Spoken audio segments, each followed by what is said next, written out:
मौत डरी थी उसको देखकर, ये खुद मौत का दावा था। गजब बेइज्जती है। छावा। छावा का मतलब समझते हैं आप? छावा का मतलब होता है शेर का बच्चा, और शेर के रक्त में समझौता नहीं होता। यही कहानी थी छावा की संभाजी महाराज की। ये ना नहीं, सुके।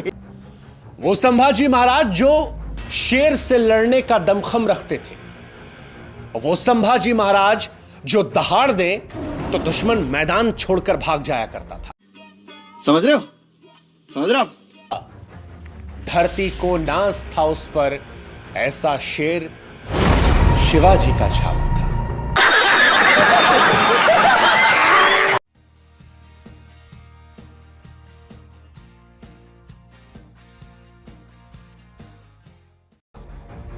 वो छावा जिनकी तलवार की चमक दुश्मन को रण छोड़ने के लिए मजबूर कर दिया करती थी। वो संभाजी महाराज जो औरंगजेब के कैद में धोखे से फंस तो गए, लेकिन इसके बावजूद अपनी माटी से गद्दारी नहीं की। हैरानी होगी आपको जानकर कि संभाजी महाराज को तोड़ने के लिए, उन्हें इस्लाम धर्म कबूल करवाने के लिए औरंगजेब ने यातनाओं की पराकाष्ठा को पार कर दिया था। रहा नहीं जाता, तड़प ही ऐसी। उनके नाखूनों को एक एक करके उखाड़ा गया था, उनकी उंगलियों को एक एक करके काट दिया गया था, उनके जिस्म के एक एक टुकड़े को काटा गया, आंखों में गर्म लोहे की सरिया घुसेड़ दी गई, कटे पर नमक उठाकर शरीर पर रगड़ दिया गया, उनको जलील करने के लिए, पत्थर मरवाने के लिए नगर में घुमाया गया, लेकिन छावा टूटे नहीं। औरंगजेब ने छावा यानी संभाजी के शरीर को तो काट दिया था, लेकिन उनकी हिम्मत, उनके हौसले को तोड़ पाना तो बहुत दूर की बात थी। औरंगजेब उसे हिला तक नहीं पाया था।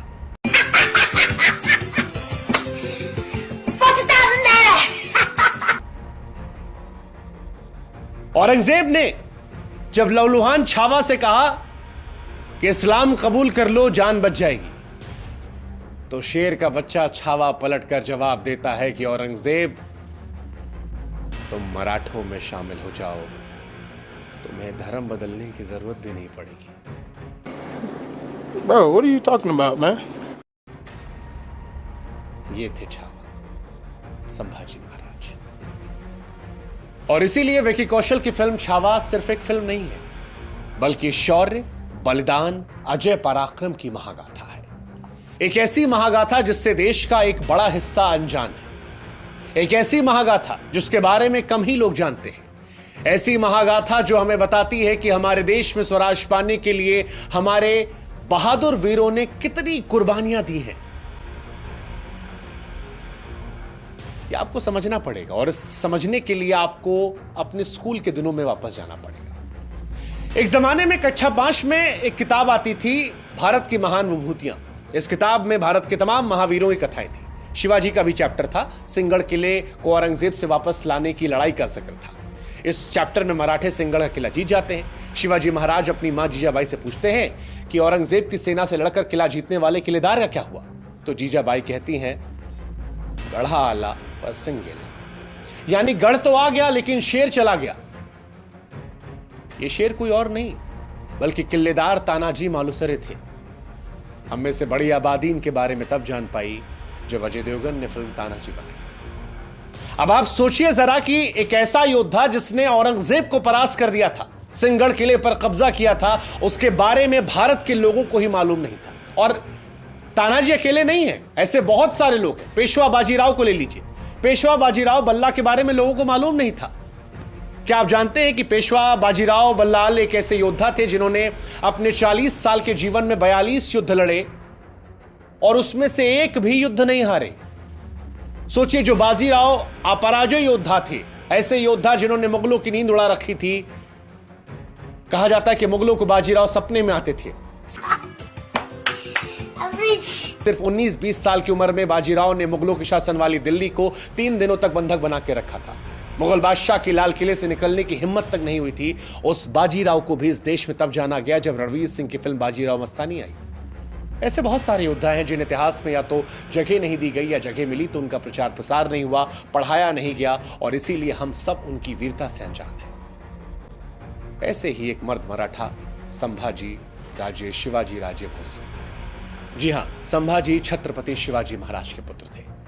स्वराज का जो सपना छत्रपति शिवाजी महाराज ने देखा था, उसे पूरा करने का जिम्मा छत्रपति शिवाजी महाराज के बाद संभाजी ने उठाया। शेर के बच्चे को छावा कहा जाता है, क्योंकि छत्रपति शिवाजी को शेर कहा जाता था, इसीलिए संभाजी छावा थे। और इसी छावा पर एक किताब आई और उसके बाद फिल्म बनी जिसका नाम है छावा। छावा के जरिए लोगों को बताने की कोशिश की गई है कि शिवाजी राजे के पुत्र संभाजी राजे कितने महान योद्धा थे। इतिहासकारों का यह मानना है कि बीते कई दशकों में छत्रपति संभाजी महाराज को बड़ी ही योजनाबद्ध तरीके से किनारे कर दिया गया, जबकि छत्रपति शिवाजी महाराज के बाद धर्म, संस्कृति और राष्ट्र की रक्षा के लिए प्राणों का बलिदान देने वाले वो वीर योद्धा थे। आई एम सॉरी बाबू। एक ऐसा योद्धा जिसकी वीरता का लोहा खुद औरंगजेब ने माना था। हालांकि संभाजी महाराज का उल्लेख मुगल इतिहास में जरूर मिलता है, लेकिन यह दुर्भाग्य है कि हमारे पाठ्य पुस्तकों से संभाजी गायब रहे। इसीलिए जब यह फिल्म आई तो लोगों के मन में सवाल आया कि जिस व्यक्ति ने इतनी यातनाएं सही, जिस व्यक्ति ने शेर के जबड़े को चीर दिया था, जिस व्यक्ति ने दुखों की पराकाष्ठा को सह लिया था, देश से गद्दारी नहीं की थी, उसके बारे में स्कूल में पढ़ाया क्यों नहीं गया। और अब तमाम लोग हैं जो इतिहास पर सवाल उठा रहे हैं। हालांकि ये विषय समय समय पर उठता रहा है। यह आरोप लगता रहा है कि कुछ लोगों ने भारत के इतिहास को अपने हिसाब से गढ़ा और राष्ट्रवादी नायकों को जानबूझकर भुला दिया गया। औरंगजेब की क्रूरता को छिपा दिया गया। संभाजी महाराज जैसे योद्धाओं को लिखा ही नहीं गया, जबकि कईयों को महान, तो वहीं महाराणा प्रताप जैसे महान योद्धाओं के संघर्ष को उतना महत्व नहीं दिया गया। अकबर, चलो भाई देखो अब मैं क्या करता हूं। महान हुए। टीपू सुल्तान को वीर योद्धा कहा गया, लेकिन गुरु गोविंद सिंह जी, बाजीराव पेशवा जैसे योद्धाओं को, छावा जैसे लोगों को इतिहास में कम या फिर ना के बराबर जगह मिली। पिक्चर के जरिए ही सही, मगर मराठा शौर्य और वीरता की गूंज एक बार फिर सुनाई पड़ रही है। छावा सिर्फ एक फिल्म नहीं है, बल्कि इतिहास की ज्वाला है। वो ज्वाला जो हर राष्ट्रप्रेमी के भीतर वीरता की आग को भर देती है। फिल्म के एक दृश्य में विकी कौशल कहते हैं कि मराठे अपनी रक्षा के बारे में कब से सोचने लगे। मराठों ने जब भी अपनी जान दी है तो वो जान स्वराज की रक्षा के लिए दी है, शिवाजी महाराज के लिए दी है। जो मस्तक सिर्फ और सिर्फ अपनी मातृभूमि के लिए झुकता है, वो शत्रु के सामने कब से झुकने लगा। जिन महावीरों का खून हमारी नसों में बह रहा है, उसे बहाने की ताकत औरंग में है ही नहीं। वो है जो तख्त के लिए अपने भाई, अपने बाप की जान ले ले, क्या हमारा ईमान खरीदेगा। हम मराठा। What? हाँ है मराठा। स्वराज का यह सिंहासन हजारों मराठों के त्याग और बलिदान से बना है। स्वराज सिर्फ एक इंसान की इच्छा नहीं, बल्कि अनेक इंसान को सुरक्षित रखने के लिए ईश्वर की इच्छा है। संभाजी महाराज स्वराज के लिए सब कुछ कुर्बान कर देने वाले योद्धा थे। मराठा साम्राज्य के दूसरे छत्रपति राजा और छत्रपति शिवाजी महाराज के उत्तराधिकारी थे। संभाजी अपनी वीरता और विद्वता के लिए प्रसिद्ध थे। आप यकीन नहीं करेंगे कि महज 13 साल की उम्र में संभाजी को 13 भाषाएं आती थी। संभाजी ने अपने कम समय के शासन में 120 युद्ध किए। खास बात यह है कि 120 युद्ध में संभाजी ने एक भी युद्ध नहीं हारा, जबकि मुगलों की सेना के सामने मराठों की सेना मुट्ठी भर थी। मगर कुशल नेतृत्व और गुरिल्ला युद्ध में निपुणता ने मराठों का भगवा हमेशा लहराया। इतिहास कहता है कि संभाजी के पराक्रम से औरंगजेब इतना परेशान हो गया था कि उसने कसम खाई थी कि जब तक संभाजी राजे पकड़े नहीं जाते तब तक वो अपने सिर पर मुकुट नहीं पहनेगा।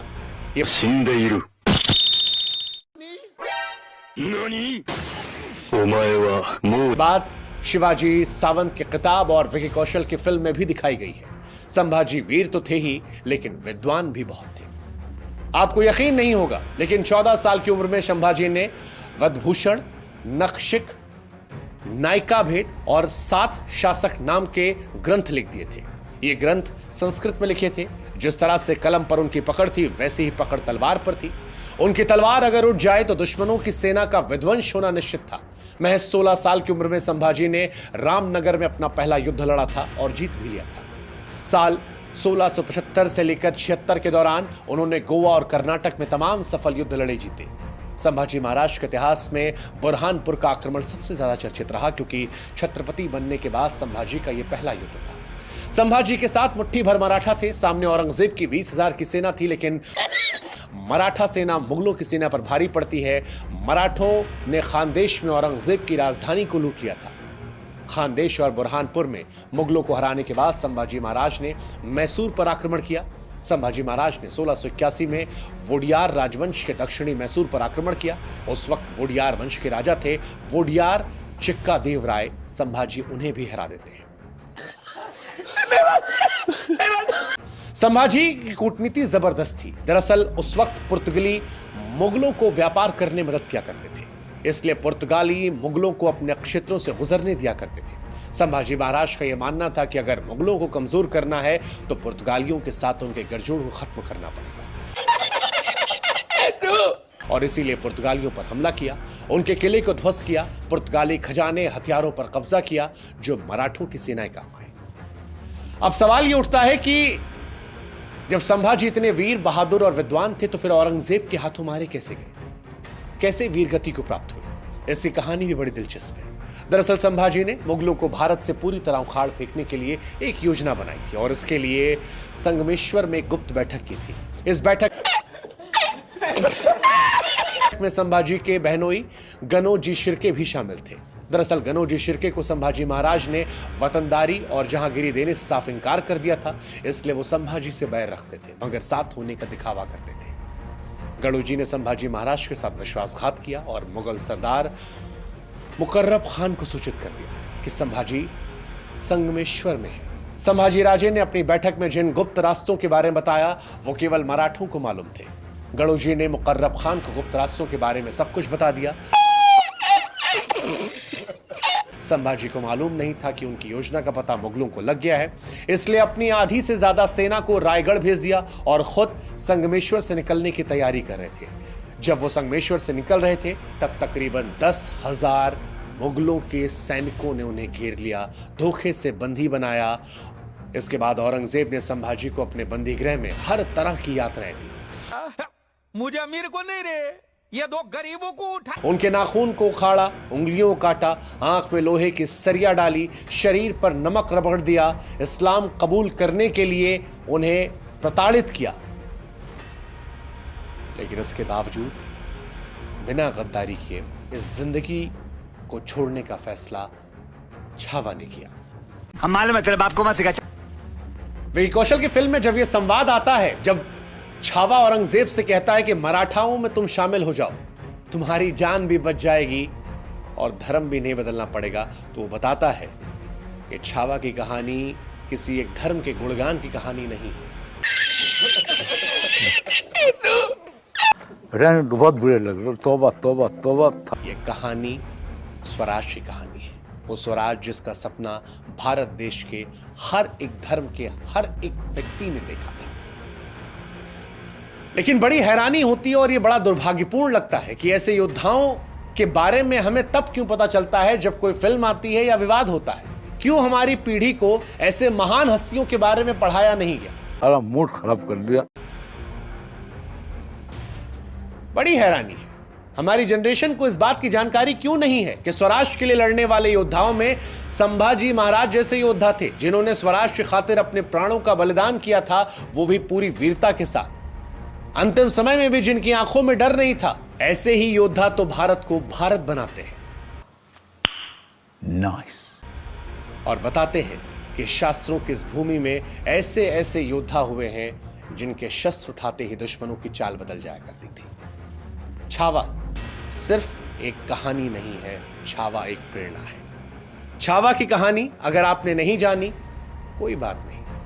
उस दुर्भाग्यपूर्ण दौर में हम भी आप बड़े हुए जब इतिहास में नहीं पढ़ाया गया, लेकिन अब जब ये कहानी आई है तो हमारी आपकी भी जिम्मेदारी है इस कहानी को अधिक से अधिक लोगों तक पहुंचाने की। हमने अपना काम किया, अब आगे आपकी जिम्मेदारी है।